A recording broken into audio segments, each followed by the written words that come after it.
નવસારીના ખેરગામ તાલુકાના વડપાડા ગામે પાણીની લાઇનમાં ભંગાણ સર્જાયો હોવાની ઘટના સામે આવી છે। વડપાડા ગામના 4 રસ્તા પાસે દમણગંગા પાઇપલાઇનમાં ભંગાણ સર્જાયું તો પાણીની લાઇનમાં ભંગાણ થતા 70 ફૂટ જેટલા ઊંચા ફુવારા ઉડ્યા હતા। નજીકમાં આવેલ એક ઘરને પણ નુકસાન સર્જાયું છે। તો દમણગંગા પાણી યોજના શરૂ થાય તે પહેલા ટેસ્ટિંગ સમયે જ આ ભંગાણ સર્જાયો હોવાની ઘટના સામે આવી છે। તો આસપાસમાં જે ઘરો હતા તેને પણ નુકસાન સર્જાયું છે। સંવાદદાતા ભાવિન અમારી સાથે જોડાઈ ગયા છે। ભાવિન, પાણીની લાઇનમાં ભંગાણ સર્જાયું અને ઊંચા ફુવારા ઉડ્યા હતા, કયા પ્રકારની પરિસ્થિતિનું નિર્માણ થયું હતું? ચોક્કસથી કોમલ, જે સમગ્ર ઘટના છે ખેરગામ તાલુકાના વડપાડા ગામની છે અને વડપાડા ગામ પાસેથી જે દમણગંગા પાણી યોજના છે એ પાણી યોજનાની લાઇન પાથરવામાં આવી છે અને એ પાણી યોજનાની જે લાઇન શરૂ થવા પહેલા જે આજે ટેસ્ટિંગ થઈ રહ્યું હતું ને એ ટેસ્ટિંગ દરમિયાન જ લાઇનમાં ભંગાણ સર્જાયું છે। ભંગાણ સર્જાવાના કારણે 70 ફૂટ જેટલા ઊંચા ફુવારા પાણીના ઉડ્યા હતા, જેના કારણે લોકોમાં ભયનો માહોલ પણ હતો। સાથે જ જે લાઇનની બાજુમાં ઘરો આવેલા છે ત્યાં ઘરોમાં પણ મોટા પાયે નુકસાનો, જે એક ઘર હતું એ ઘરમાં મોટા પાયે નુકસાન છે। બીજી બાજુ જે રીતના પાણીના ફુવારા જે રીતના ઉડ્યા હતા, લોકોમાં ભારે કુતૂહલ સર્જાયો હતો અને સાથે જ ભયનો માહોલ પણ હતો। એટલા માટે કે જે રીતના આ લાઇનની હજુ શરૂઆત થઈ છે, આજે ટેસ્ટિંગ થઈ રહ્યું હતું અને ટેસ્ટિંગ દરમિયાન જ જે આ રીતના ભંગાણ સર્જાયું છે તેને લઈને લોકોમાં પણ ભારે હાલ ભયનો માહોલ દેખાઈ રહ્યો છે। પરંતુ ઘટનાને જોતા જે દમણગંગા પાઇપલાઇન જે સંબંધિત વિભાગ દ્વારા નાખવામાં આવી છે તેના અધિકારીઓ દ્વારા પણ સ્થળની મુલાકાત લેવામાં આવી છે અને વિવિધ જે રિપેરિંગ કરવાની જે કામગીરી છે એ હાલ શરૂ કરી દેવામાં આવી છે। કોમલ જી ભાવિન, સમગ્ર માહિતી બદલ આપનો આભાર। મહેસાણામાં ઓએનજીસીની પાઇપલાઇન લીકેજ થવાનો મામલો સામે આવ્યો છે। તો હિંગળાજપુરા ગામે પાઇપલાઇન લીકેજ થતા ખેતરો ઓઇલથી ભરાઈ ગયા હતા। તો ખેતી લાયક જમીનમાં ઓઇલ ભરાયું અને ઓએનજીસી વિભાગની લાપરવાહીથી ખેડૂતના મહામૂલા ખેતરો બરબાદ થઈ ગયા છે। તો ખેતરમાં ક્રૂડ ઓઇલ ફરી વળતા ખેડૂતને મોટું નુકસાન સર્જાયું છે। ભયંકર નુકસાન થતા પીડિત ખેડૂતે યોગ્ય વળતરની માંગ કરી છે। લીકેજ લાઇનનું તાત્કાલિક સમારકામ કરવા માટે ઉગ્ર રજૂઆત પણ કરવામાં આવી છે। અહીંયા એક આઈએનજીસી ની લાઈન જતી હતી, નીચે જમીનના નીચે ડેમેજ થઈ છે। એના લીધે અમારા ખેતરમાં આખું આઈલ ભરાઈ ગયું છે।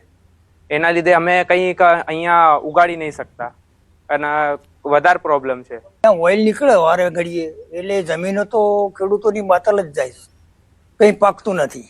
હવે ઓના પર તો બધું ખેડૂતોને ખાવા પીવાનું વ્યવહારકાર બધું કરવાનું હોય એટલે એ તો થઈ શકે નહીં, ઉત્પન્ન થાય નહીં, કોઈ વાવેતર વવાય નહીં, કોઈ પાકે નહીં, તો કરવાનું શું? સુરતમાં આગ લાગતા અફરાતફરી મચી ગઈ। સિંગણપોર વિસ્તારમાં મકાનમાં અચાનક આગ ભભૂકી ઉઠી હતી। જો કે ફાયરની ટીમ પહોંચે તે પહેલા સ્થાનિક લોકોએ ફસાયેલા લોકોનું રેસ્ક્યુ ઓપરેશન શરૂ કર્યું હતું। સ્થાનિક લોકોએ મકાનમાં ફસાયેલા લોકોને દોરડા બાંધી બહાર કાઢ્યા હતા। તો રેસ્ક્યુ કરવાની જે કામગીરી છે તે પણ સામે આવી છે। તો ફ્લેટમાં આગ લાગવાની ઘટના બની હતી અને ત્યારબાદ અફરાતફરી સર્જાઈ ગઈ હતી। ફાયર વિભાગની ટીમ પહોંચે તે પહેલા જ સ્થાનિક લોકો દ્વારા રેસ્ક્યુની કામગીરી હાથ ધરવામાં આવી હતી। દોરડા બાંધીને જે લોકો ફસાયેલા હતા તેમને બહાર કાઢવામાં આવ્યા હતા। સુરેન્દ્રનગરના વઢવાણ તાલુકામાં તાજેતરમાં ભારે વરસાદ ખાબક્યો હતો, જે બાદ ખેડૂતો પાયમાલ થવાના આરે ઉભા છે। બાકરથળી અને આસપાસના ગામમાં ખેતીમાં વ્યાપક નુકસાન પણ સર્જાયું છે। તો બાકરથળી ગામની અંદાજે 3 વીઘાથી વધુ જમીનમાં વાવેતર કરેલ કપાસ, અડદ, તલ, જુવાર સહિતના પાકોમાં સતત પાણી ભરાઈ રહેતા પાક સદંતર નિષ્ફળ ગયા છે। તેમજ જમીનનું પણ વ્યાપક ધોવાણ થતા ખેડૂતોને ડબલ આર્થિક નુકસાન સહન કરવાનો વારો આવ્યો છે।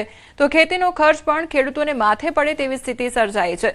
2 દિવસ સુધી સતત વરસાદના કારણે સીમમાં પાણીની આવક વધુ રહેતા જમીનનું પણ ધોવાણ થઈ ગયું છે, જેના કારણે ખેડૂતોને ડબલ આર્થિક નુકસાન સહન કરવાનો વારો આવ્યો છે। ત્યારે ખેડૂતોએ સરકાર પાસે સહાયની માંગ કરી છે। વરસાદ થતા અમારો પાક બધો નિષ્ફળ ગયો। કપાસ, પછી તુવેર, પછી જુવાર, અડદ, આ બધું મારે ઓછામાં ઓછું 80 થી 90 વીઘા બધું વાવેતર થયું હતું, પણ બધું ફેલ ગયું છે અને અમુક જગ્યાએ હજી પાણી ભરાણા છે। અને મેં ઓછામાં ઓછો 2 થી 2.5 લાખ રૂપિયાનો ખર્ચો ખેતી ને બિયારણનો કર્યો હતો, છતાં મારો પાક બધો નિષ્ફળ ગયો છે। પણ જે આગામી 10 દિવસમાં જે વરસાદ પડ્યો એને 4 દિવસથી તો પાણી ભરી રહ્યા અને 80 થી 90% જે કપાસ છે એ ટોટલ ફેલ થઈ ગયો છે। તો અમને કોઈ સહાય આપે એવી તો અમારી માગણી છે। અને આગલા વર્ષ પણ ખેડૂતોને મોટા પાયે નુકસાન થયું હતું અને જીરાના કઈ ભાવ આવ્યા નતા, ખેડૂતોને ડબલ માર પડ્યો છે. એટલે આ વખતે તો ખેડૂતોને સાફ થઈ ગયા, જમીનનું ધોવાણે થયું છે. તો સરકાર આ બાબતે તાત્કાલિક સર્વે કરી અને સહાય આપે તો ખેડૂતો આગામી પાકનું વાવેતર કરી શકે અને પોતાના પરિવારનું ગુજરાન ચલાવી શકે.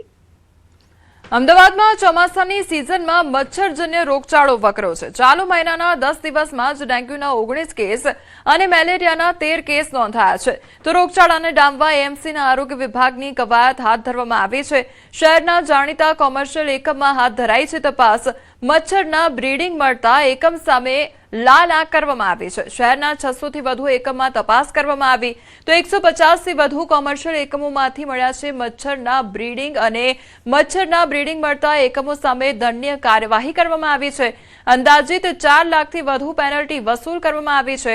શહેરમાં 2500 થી વધુ પાણીના સેમ્પલ લેવાયા છે તો પાણીના 10 સેમ્પલ અનફિટ સામે આવ્યા છે.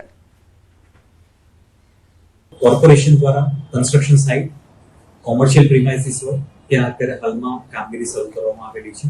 છેલ્લા 2 દિવસથી કોમર્શિયલ વિસ્તારમાં કોર્પોરેશન દ્વારા ચેકિંગ હાથ ધરવામાં આવેલું છે.